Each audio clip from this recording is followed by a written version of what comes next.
ஜூலை மாதம் 2020 பிறக்கும் பொழுதே பாத்தீங்கன்னா கும்பராசிக்காரர்களுக்கு எப்படி ஒரு அமைப்பு இருக்குன்னு பார்த்தா, ஆண்டு கிரகம் என்று சொல்லப்படுகிற ராசி அதிபதியாகிய சனியே 2ஆம் இடத்துல இருக்கிறார். மார்ச் மாதமே அவர் இடம் பயிற்சி பெற்று விட்டார். அதனால 2ஆம் இடத்துக்கு போறார். குரு பாத்தீங்கன்னா மே 17ஆம் தேதி 4ஆம் இடத்துல இருந்து 5ஆம் இடத்துக்கு போனார். ராகு கேது 2ஆம் இடத்துல இருக்கக்கூடிய ராகு ராசிக்குள்ளேயும் 8ஆம் இடத்தில் இருக்கக்கூடிய கேது 7ஆம் இடத்துக்கும் வருகிறார். சோ இந்த ராகுவை குரு பார்க்கிறார் 9ஆம் பார்வை. இதுதான் ஆண்டு கிரகத்தின் ஒரு அமைப்பு. இது ஒரு மாதிரியான ஒரு கிரிட்டிக்கலான ஒரு வித்தியாசமான ஒரு அமைப்பு தான். ஏன்னா லக்னாதிபதி, அதாவது ராசி அதிபதி 2ஆம் இடத்துல இருக்கிறது தப்பில்லை, குருவோட வீட்டுல இருக்கிறது தப்பில்லை. அதே சமயத்துல குரு 5ஆம் இடத்துல போய் ராசியவே பார்க்கறது அருமை.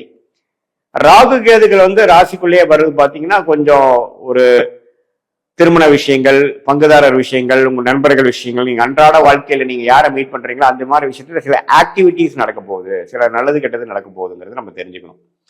ஆனால் அது குரு பார்வை இருக்கிறதுனால சில பாசிட்டிவான விஷயங்கள் தான் அதிகமா இருக்க போகுதுங்கிறது பார்க்கணும். நீங்களா ஜென்ம சனியிலிருந்து வெளியில வந்திருக்கிறீங்க கும்பராசிக்காரர்கள்.